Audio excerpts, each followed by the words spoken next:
Following the announcement from the Queen of Denmark that she will abdicate after 52 years on the throne, there are questions allegedly about whether King Charles should do the same and announce if and when he will step aside for his son, William. Well, joining us now is editor-at-large of the Mail on Sunday, Charlotte Griffiths. Charlotte, good morning. Morning. OK, really, 13 months into the job, is abdication really on the cards? No, give the man a chance. He's only done it for a year, and he's had an amazing first year, actually. I think he's done better than anyone ever expected him to. He's waited, as we all know, 73 years to get here. Give the man a chance. I mean, having said that, I would say one thing, which is there are rumours in royal circles that he's in a real rush, and some people put a sort of 10-year number on it and said for some reason he's got this sort of figure in his head that he wants to sort of really blast it for 10 years. I don't know what's going to happen after those 10 years. He seems in good spirits and good health to me. But, you know, he really is in a real rush. He's doing so many engagements every day. He wakes up at 5 a.m. He's working incredibly hard. But I don't think that's because he's going to abdicate in a couple of years' time. That's because presumably you think it's in his nature to work hard, to squeeze the most out of I'm with Charlotte. There is zilch chance of him going anywhere. I'm completely with you. He waited, as you said, 75 years. Of course, the argument is, there's two arguments, isn't there, Charlotte? That you know, the Prince and Princess of Wales can bring their kids up. They're at Lambert School, grow up, have a nice time, and be prepared for all that's going to come.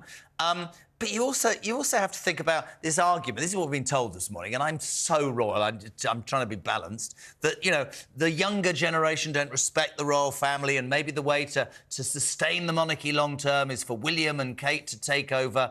I don't buy it at all. I know you don't, but that's what people are saying. Well, I can see that argument. The thing is, and I'm a big fan of William, but he's not cool anymore, unfortunately. He's had his moment, hasn't he? Yeah. He was a really cool young prince, and he is obviously much younger than the older royals.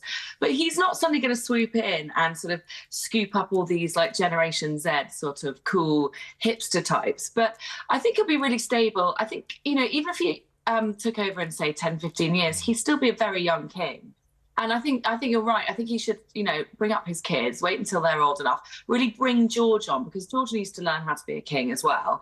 And he's not going to get that if his father's king, because then William will suddenly be working non-stop. And that's a really good point, around his kids. Because the monarchy in the next couple of generations, the age will get lower and lower, because William, let's say, will take it at 55, and then his son will take it at 40, blah, blah, blah. No, I think there's two hopes. I mean, listen, I'll give you my conspiracy theory, which you'll probably poo-poo, Charlotte. So far, Charlotte, everyone has poo-pooed it, but here we go. I think the Queen of Denmark did not abdicate because of a bad back. I think she abdicated to placate her daughter-in-law, who's married to the Crown Prince's son, Frederick, who allegedly, and I say allegedly, had an affair. And I think after 52 years, she's gone, do you know what? You have the job. That'll secure your marriage, and I'll go and sit somewhere a bit more comfortable on the throne because my back's hurting. Thoughts, Charlotte?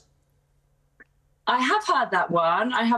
I wouldn't like to tread on any dangerous territory. Didn't poo-poo it, though, did she? Didn't poo-poo it, Charlotte. Said she's heard it. She might have just been listening to talkTV this morning. I like Maybe Charlotte. She wasn't... I like her. What else can we ask you about? What about the files? Yeah, look, the royal family, look, part of this is that they want a period of calm without controversy and just, you know, buy a bit of time with the public, let the king sort of settle into his role.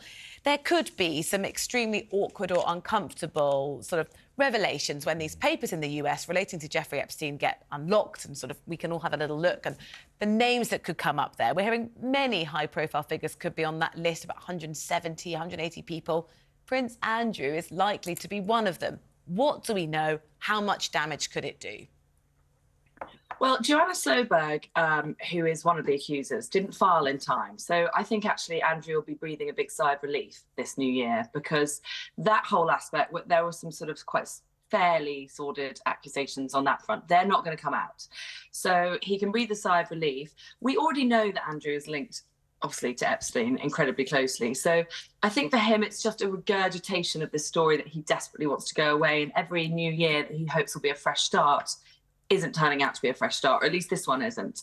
But what might be quite helpful to him in a sort of weird way is that actually he'll be in kind of good company, because there could be some big names here, and it will show that, you know, there was just a sort of a prolific use of high-profile people by Epstein, and he surrounded himself with these very important high-profile people. So it kind of might help in a strange way to sort of dilute the focus on Andrew. But having said that, it's going to bring it all up again just when he's hoping for a fresh start in 2024. It's interesting what you say about regurgitation, because I think what people think about his judgments and the people that he took advice from will never, ever be repeated. But you're right. Suddenly, if you've got major names and we can't speculate, they're saying that Bill Clinton might be there under another name, all that sort of stuff. Maybe that takes some heat away. Just very quickly, rumours as well today that Fergie, invited, of course, to Sandringham for Christmas, not only might go on Celebrity Big Brother, she might be remarrying Prince Andrew. Thoughts very quickly, Charlotte? Well, the story about them remarrying has actually been floating around for years and years. But what seems to have happened now is obviously Charles is the king, and he's a really forgiving man. And in the spirit of forgiveness, it seems he's welcoming her back into the fold. And she, of course, walked to the church on Sandringham on Christmas Day, which is a major, major step. And apparently, the royal family really value Fergie as somebody who kind of supports Andrew, who is at a very low ebb, I mean, for the obvious reasons we just spoke about. So they sort of appreciate Fergie. She has a use in the royal family, and she is incredibly loyal to them. And she does make gaffes every now and again, but, she's quite a sort of good-spirited woman. And, it's a shame they couldn't get remarried before, if it is true that they've been wanting to do it for many years. But clearly the path is clear now. And if that happens, well, it would be certainly a good and positive distraction from any negative headlines surrounding Epstein. I think the thing about Fergie, and you're right, is that she probably salves their conscience a little bit by making sure that Andrew is as OK as he can be. Charlotte, just very quickly, 10 seconds, what does at-large mean? You're not on the run. Charlotte Griffiths, editor of at-large of the Mail on Sunday. What does that mean? Oh, well, when I'm being very grandiose, I think it's like minister without portfolio. Okay, I can talk about anything. But mostly it's royals. Loved having you on. We'll have you on again. Charlotte Griffiths, thank you very much indeed.